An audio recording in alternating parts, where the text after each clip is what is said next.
Hey everyone, welcome back to my channel. So आज हम बात करने वाले हैं आप कैसे जनरेशनल ट्रॉमा या फिर जनरेशनल कर्स को ब्रेक कर सकते हैं, उसे हील कर सकते हैं। अगर आप ट्विन फ्लेम जर्नी पे है तो ये वीडियो तो डेफिनेटली आपके लिए है, लेकिन अगर आप ट्विन फ्लेम जर्नी पे नहीं है लेकिन आप इन सारी चीज़ों को मानते हैं तो भी ये वीडियो आपके लिए है और आपको इस जनरेशनल कर्स को ब्रेक करने के लिए ही चुना गया है। तो डेफिनेटली इस वीडियो को देखें और ये सारे टेक्निक्स को आपके लाइफ में अप्लाई करें। जनरेशनल कर्स या फिर जनरेशनल ट्रॉमा होता क्या है? आपने देखा होगा आपके फैमिली में इस टाइम पे काफ़ी सारे इश्यूज चल रहे हैं, राइट? और ये इश्यूज ऐसा नहीं है कि एक बार चलता है तो ठीक हो जाता है। एक महीने सारी चीज़ें ठीक होते हैं तो नेक्स्ट महीने ये सारी चीज़ें फिर से वैसे ही स्टार्ट हो जाता है।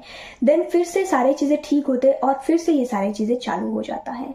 हम कह सकते हैं कि आपके मम्मी पापा के बीच में बहुत ज़्यादा लड़ाई झगड़ा चलता है, या फिर आपके और आपके भाई या फिर आपके बहन के बीच में काफ़ी ज़्यादा प्रॉब्लम्स चल रहे होते हैं।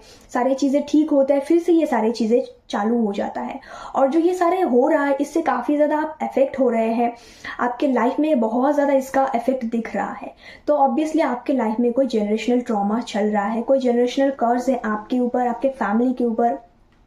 और ये एक कन्फर्मेशन आपको मिल सकता है अगर आपको समझ आए, या फिर आप अपने मम्मी से, आपके पापा से पूछ सकते हैं इसके बारे में कि आपके फादर, आपके ग्रैंड फादर, आपके ग्रैंड मदर के बीच में उनका रिलेशन कैसा था जब वो लोग थे, तो उनके बीच में वो सारी चीज़ें चलते थे। अगर यस तो डेफिनेटली ये एक जनरेशनल कर्स है।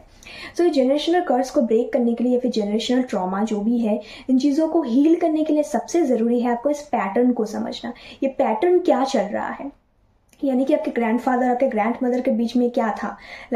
हो सकता है, ज़रूरी नहीं कि आपके मम्मी पापा के बीच में कोई चीज़ चल रहा हो। ऐसा हो सकता है कि आपके फैमिली या फिर आपके अंकल के फैमिली हो सकता है, इन दो फैमिली के बीच में बहुत ज़्यादा लड़ाई चलता है, या फिर आपके और आपके भाई के बीच में प्रॉब्लम है, या फिर आपके मम्मी और आपके बीच में प्रॉब्लम है, आपके पापा के और आपके मम्मी के बीच में प्रॉब्लम है। तो ये सारी चीज़ें ऐसे चलता है। अगर एक रिलेशन में चलता है तो उसी रिलेशन में ही चलता रहता है, लेकिन जनरेशन वाइज चलता रहता है। जैसे कि अगर आपके ग्रैंडफादर और आपके ग्रैंड मदर के बीच में है तो इस टाइम पे आपके मदर और आपके फादर के बीच में होगा, नेक्स्ट आपके और आपके पार्टनर जो होगा उनके बीच में होगा। तो ऐसे करके ये जो साइकिल है ये एक पैटर्न की तरह धीरे धीरे जनरेशनल वाइज चलता रहेगा। तो इससे अगर आपको चुना गया, आपको पता है कि मुझे इसे ब्रेक करना है, तो डेफिनेटली आपको इसके लिए स्टेप लेना है। अगर आप इसे ब्रेक नहीं करते हैं तो आपके लाइफ में यही चीज़ें होंगे, देन आपका जो नेक्स्ट जनरेशन आने वाला है उसके भी लाइफ में वैसा ही चीज़ें होगा, जब तक कोई इस पूरे जनरेशनल कर्स को ब्रेक नहीं कर देते हैं। तो इसके लिए आपको समझना है ये पैटर्न। जैसे कि मैंने अभी एग्जांपल दिया कि आपके ग्रैंडफादर और आपके ग्रैंड मदर के बीच में कुछ प्रॉब्लम्स थे, देन आपके फादर और आपकी मदर के बीच में है, अब आपके और आपके पार्टनर के बीच में प्रॉब्लम्स होना स्टार्ट हो चुका होगा, या फिर आने वाले समय में हो सकते हैं। तो जैसे ही आपको ये पैटर्न पता चला कि ओके ऐसे ऐसे करके मेरे इस पर्टिकुलर रिलेशन में ये सारी चीज़ें हो रहे हैं, आपको ये पैटर्न पता लग गया, अब आपको स्टेप लेना है। यानी कि सबसे पहले आपको, अगर आप इस जनरेशनल कर्स को ब्रेक करना चाहते हैं तो आप ऐसे नॉर्मली किसी भी टेक्निक को अप्लाई नहीं कर सकते हैं जब तक आप स्पिरिचुअल चीज़ों में नहीं आए। तो स्पिरिचुअल चीज़ें यानी कि आपको कोई पर्टिकुलर एक इनर वर्क करना है। इनर वर्क यानी कि हमारे खुद की हीलिंग करना, क्योंकि हमारे हीलिंग के थ्रू हमारे पूरी ब्लड लाइन का हीलिंग होता है। यानी कि हमारे जो जनरेशन है, पूरी जनरेशन का, जो पास्ट जनरेशन जो हमारे लाइफ में अभी नहीं है उनका भी हीलिंग होता है, साथ ही साथ जो नेक्स्ट जनरेशन आने वाले हैं उनका भी हीलिंग होता है। तो इसलिए आपको खुद का हीलिंग पहले स्टार्ट करना है, खुद का इनर वर्क स्टार्ट करना है। और कौन से इनर वर्क स्टार्ट करना है? आपको करना है Karma cleansing meditation. Karma cleansing meditation क्या होता है? तो आप नाम से ही समझ गए होंगे, कर्मा क्लींजिंग, कर्मा को क्लीन करने का मेडिटेशन। यानी कि आपके जितने कर्मा किया है आपने इस लाइफ में, आपके पास्ट लाइफ्स में जो कर्मा अभी तक रिलीज नहीं हुआ है उसे कहीं ना कहीं आप कैरी कर रहे हैं आपके सोल के साथ, तो वो सारे कर्मा रिलीज होना बहुत इंपॉर्टेंट है।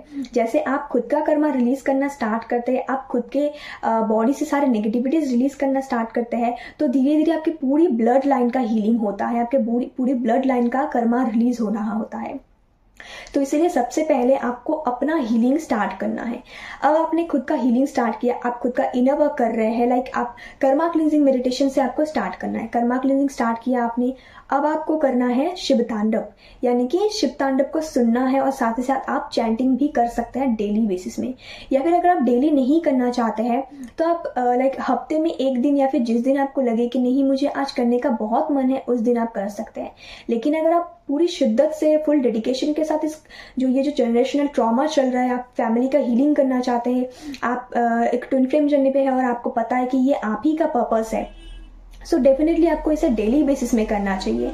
एटलीस्ट कर्मा क्लिनजिंग तो आपको डेली बेसिस में करना है, क्योंकि अगर आप एक ट्विन फ्लेम हैं तो ये जो जनरेशनल ट्रॉमा चल रहा है, ये जनरेशनल ट्रॉमा आपके ट्विन फ्लेम रिलेशनशिप में भी अफेक्ट करता है। जब तक आप इस चीज़ को हील नहीं करते हैं तब तक आपके ट्विन फ्लेम के साथ जो परमानेंट यूनियन है, जो हार्मोनियस यूनियन है, तब तक नहीं हो पाएगा। सो आपको इस बेसिस में भी आपके जनरेशनल ट्रॉमा को हील करना है। अब आपको कर्मा क्लिनजिंग करना है, साथ ही साथ अगर आपको लगता है शिव तांडव आप डेली बेसिस में नहीं सुन सकते या फिर डेली बेसिस में नहीं चैंट कर सकते हैं, सो आप किसी पर्टिकुलर डे में इसे चैंट कर सकते हैं। लेकिन आपको ये ध्यान रखना है, जब आप कर्मा क्लिनजिंग करने बैठे या फिर आप शिव तांडव सुनने के लिए बैठे, आपको सबसे पहले तो आपके एंसेस्टर्स से माफ़ी मांगना है कि मैंने या फिर मेरी फैमिली के कोई भी मेंबर ने अगर आपको बहुत ज़्यादा तकलीफ दिया है तो इसके लिए मैं माफ़ी मांगती हूँ। अगर आपके ग्रैंडफादर या फिर आपके ग्रैंड मदर चले गए हैं, उनका देहांत हो चुका है, तो उनसे माफ़ी मांगिए आपके कर्मा के लिए, आपके फैमिली के नेगेटिव एक्शंस के लिए। आप ऐसे भी बोल सकते हैं कि मैं अपने सारे एंसेस्टर्स से माफ़ी मांगती हूँ मेरे लिए, मेरे खुद के एक्शंस के लिए, और मेरी फैमिली के कोई भी एक्शंस अगर उनको बहुत ज़्यादा चोट पहुँचाए हैं तो इन सारी चीज़ों के लिए मैं अपने एंसेस्टर्स से माफ़ी मांगती हूँ। अब इसके बाद आपको डिवाइन से माफ़ी मांगना है। डिवाइन से माफ़ी मांगना है कि मैंने या फिर मेरी फैमिली में किसी भी एक इंसान ने अगर मेरी एंसेस्टर्स को चोट पहुंचाए है, मेरी किसी भी वजह से जो ये जनरेशनल ट्रॉमा स्टार्ट हुआ है, उसके लिए मैं माफ़ी मांगती हूँ। मैं चाहती हूँ मेरी सारे कर्मा रिलीज हो जाए, साथ ही साथ मेरी जो एंसेस्टर्स है उनके भी हीलिंग हो पाए, मेरी पूरी ब्लड लाइन हील हो जाए। तो ऐसे करके आपको डिवाइन से भी माफ़ी मांगना है, डिवाइन को रिक्वेस्ट करना है कि मेडिटेशन में वो आए और आपको मदद करे ये सारे जनरेशनल ट्रॉमा को हील करने में, और साथ ही साथ आपके कर्मा को भी रिलीज करने में, आपके कर्मा को भी क्लीन करने में। नाउ आपको कर्मा क्लीनिंग स्टार्ट करना है, और यही प्रेयर से आपको शिव तांडव को भी स्टार्ट करना है। शिव तांडव सुनना, या फिर आप चाहते हैं तो चैंट करना। अगर आप चैंट करते हैं तो और ज़्यादा अच्छा है। नाउ ये 2 मेडिटेशंस तो हुए, और साथ ही साथ आपको क्या करना है, आपको करना है प्रॉपर तरीके से खुद का हीलिंग, यानी कि आपको वो सारी चीज़ें करना है। आपको खुद देखना है अगर आपके ऊपर कोई जनरेशनल ट्रॉमा है, कुछ जनरेशनल कर्स है, सो डेफिनेटली आपका लाइफ तो इजी नहीं रहा होगा, राइट। तो आपका लाइफ अगर बहुत ज़्यादा डिफिकल्ट था एक मोमेंट पे, अगर अब जाके धीरे धीरे सही होना स्टार्ट हुआ है, फिर भी आपको वो सारे चीज़ों जो पास्ट में हो चुका है उसे हील करना है, क्योंकि आपने आपकी बॉडी के साथ, आपके माइंड के साथ वो सारे पास्ट के नेगेटिविटीज़ आप कैरी कर रहे हैं आपके लाइफ में, और इसी की वजह से आपको आगे जाकर भी ये सारी चीज़ें देखना पड़ सकता है। तो आपको वो सारे पास्ट की चीज़ें हील करना है, और उसके लिए आपको क्या करना है, कुछ ऐसे टेक्निक्स यूज़ करना है। जैसे कि आप चक्रा मेडिटेशन चाहते हैं तो कर सकते हैं, या फिर अगर आपको चक्रा मेडिटेशन नहीं करना है तो आप मिरर एक्सरसाइज कर सकते हैं। मिरर एक्सरसाइज से भी आपका हीलिंग हो सकता है। जब आप मिरर एक्सरसाइज करते हैं तो इसका मतलब होता है कि आप खुद के अंदर से वो सारे नेगेटिविटीज़ को रिलीज कर रहे हैं, खुद से माफ़ी मांग रहे हैं, बाउंड्री को स्ट्रॉन्ग ना रखने के लिए खुद से खुद को एक प्रॉमिस करते हैं, खुद को कमिटमेंट देते हैं सेल्फ लव के लिए। आप खुद की वैल्यू समझेंगे, अपनी फीलिंग्स को समझेंगे, अपने बाउंड्रीज को स्ट्रॉन्ग रखेंगे। तो जब आप खुद को कमिटमेंट देते हैं, खुद को प्रॉमिस करते हैं, तो कहीं ना कहीं ये सारी चीज़ें आपके पूरी ब्लड लाइन पे इफेक्ट होता है। आपके हर एक कमिटमेंट आपकी पूरी ब्लड लाइन को हील कर रहा होता है। तो आप जैसे मिरर एक्सरसाइज में खुद को कमिटमेंट दे रहे हैं, खुद को प्रॉमिस कर रहे हैं, तो वो सारी चीज़ें आपको एक्चुअली में करना भी, आपको प्रैक्टिकल एक्शंस भी लेने हैं।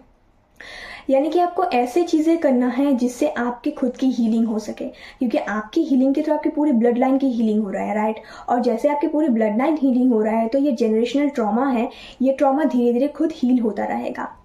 और सबसे ज़रूरी चीज़ है कि जो ट्रॉमा चीज़ है, ये सारी चीज़ें हमारे हार्ट चक्र में स्टक हुआ होता है। तो आपको कुछ ऐसे टेक्निक्स भी यूज़ करना है जिससे आपके हार्ट चक्र हील हो पाए। यानी कि अगर आप चक्रा मेडिटेशन करते हैं तो डेफिनेटली आपके सारे चक्रास में से सारे नेगेटिविटीज रिलीज होना स्टार्ट होता है, आपके हार्ट चक्र भी हील होना स्टार्ट होता है। तो हमारे जैसे कि हमारे रूट चक्र में जनरेशनल ट्रॉमा का ये जो पेन होता है, ये जो जनरेशनल कर्ज होता है, ये हमारे रूट चक्र में स्टॉक होता है। तो आपको रूट चक्र को भी हील करना है ताकि आप ग्राउंडेड रह सके, आप सिक्योर फील कर सके। आपका जो ये फैमिली का जो प्रॉब्लम चल रहा है, ये फैमिली का भी हीलिंग होता है आपके रूट चक्र हील होने से। तो ये सारी चीज़ों के ऊपर आपको ध्यान देना है। आपको सबसे पहले खुद का हीलिंग स्टार्ट करना है। आपका हीलिंग होगा तभी आपका पूरी ब्लड लाइन का भी हीलिंग होगा। सो ये सारी चीज़ें तो आपको करना ही है। लेकिन अब हम बात करते हैं सबसे लास्ट एंड पावरफुल टेक्निक के बारे में। हो सकता है कि आप जिस डिवाइन को मानते हैं, आपके मम्मी उन डिवाइन को नहीं मानते हैं। हो सकता है कि आप कृष्ण भगवान को ज़्यादा मानते हैं, लेकिन जो आपकी मम्मी है वो शिव भगवान को ज़्यादा मानते हैं। तो आपको इस पैटर्न को भी देखना है, यानी कि आपको ये देखना है कि आपके ग्रैंड मदर किस देवता को या फिर किस देवी को ज़्यादा मानते थे, आपके ग्रेट ग्रैंड मदर किसको ज़्यादा मानते थे।